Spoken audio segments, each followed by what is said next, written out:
নমস্কার, মিষ্টি তপস্যার নতুন একটি ব্লগে আপনাদের স্বাগত জানাই। আজ আমরা এসেছি ওল্ড বাবা মন্দিরে। তো জায়গাটা ভীষণ সুন্দর, দেখতেই পাচ্ছেন জায়গাটা অসাধারণ সুন্দর। আর চারিদিকে বরফ পড়েছে, আকাশটাও মোটামুটি ভালোই পরিষ্কার রয়েছে আর খুব ভালো লাগছে। ঠান্ডাও মারাত্মক ঠান্ডা রয়েছে, খুব সুন্দর জায়গা। এখানে বাবা হরভজন সিংয়ের সমস্ত ব্যবহৃত জিনিসপত্র খুব সুন্দরভাবে রাখা রয়েছে। আর বাদিকে রয়েছে জুতো খোলার জায়গা। এই যে এখানে দেখছেন, এখানে জুতোটা খুলে তারপরে আমাদের ওপরে উঠতে হবে। তো চলুন ওপরে যাই।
তো আমরা এখন ভেতরে প্রবেশ করব।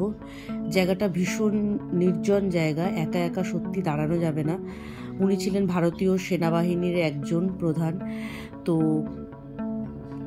ভারতীয় সেনাবাহিনীরা আজও বিশ্বাস করে যে উনি না থেকেও ওনা সেনাবাহিনীতে নেতৃত্ব দিচ্ছেন এবং সশরীরে সেখানে রয়েছেন।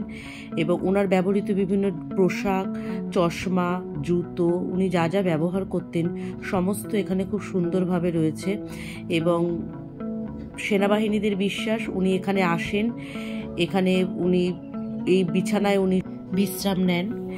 কারণ হয় ওনারা প্রমাণ পেয়েছেন যে বিছানা ওলটপালট থাকে এবং উনি বিভিন্ন জিনিসপত্র ব্যবহার করেন এবং এখনও উনি না থেকেও এখনও নেতৃত্ব দিয়ে যাচ্ছেন ভারতীয় সেনাবাহিনীদের। এবং এও শোনা যায় যে শত্রুপক্ষ থেকে আসা আগাম বিপদের ইঙ্গিতও উনি সেনাদের দিয়ে দেন। সত্যি সব কিছু শুনলে, সব কিছু জানলে মনে হবে যেন একটা রোমাঞ্চকর একটা অনুভূতির সৃষ্টি হবে। আর সত্যি এ ভাবা যায় না। আমি এগুলো যখন শুনেছি, এগুলো যখন আপনাদের সঙ্গে যখন বলছি, বিশ্বাস করুন গায়ে একটা কাটা দেওয়ার মতো একটা অনুভূতি ফিল করতে পারছি। এখানে না আসলে সত্যি বোঝা যায় না কিভাবে ওনারা এত ঠান্ডায়, এত এই দুর্গম পরিস্থিতিতে আমাদের কিভাবে রক্ষা করে যাচ্ছে, তা সত্যি অসাধারণ। তা মুখে ভাষায় প্রকাশ করা যাবে না, সত্যিই খুব দুর্গম। এবং আমি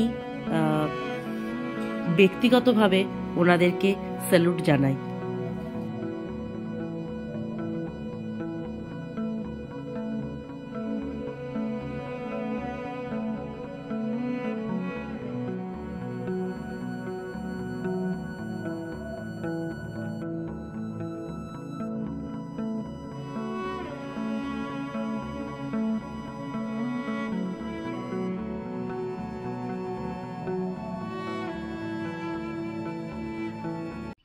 তো ওল্ড বাবা মন্দির থেকে বেরিয়ে আমরা চলে গেছিলাম নিউ বাবা মন্দিরের কাছে। এটা নতুন হয়েছে, 2012 সালে যখন এখানে এসেছিলাম তখন এটা পাইনি। একটা শিবের মূর্তি হয়েছে, অনেকটা ওপরে শিব মূর্তি হয়েছে। তো জায়গাটাও ভীষণ সুন্দর, চারিদিকে বরফ পড়ে রয়েছে, যেহেতু প্রচুর বরফ পড়েছে এখানে।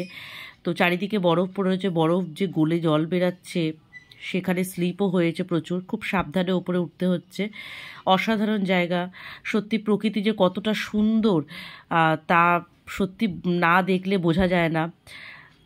যা দেখে এসছি সত্যি ছবিতে সেরকম কিছু পাই না, কারণ আমার মনে হয় আমি ছবিতে সেরকম কিছু পাই না, কারণ চোখে দেখা আর মনে ভাষায় সেটা প্রকাশ করা যায় না, আর ছবিতেও ততটা তোলা যায় না।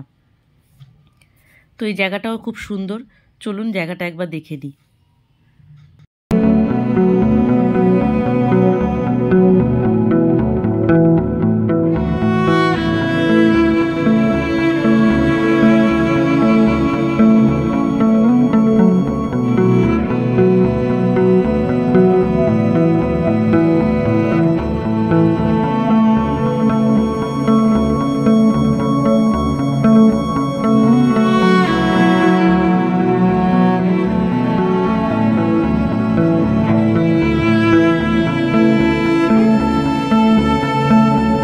ছিল আজকের ভিডিওটি কেমন লাগলো অবশ্যই কমেন্ট করে জানাবেন। যদি ভালো লাগে একটা লাইক করবেন, কমেন্ট করবেন, শেয়ার করবেন।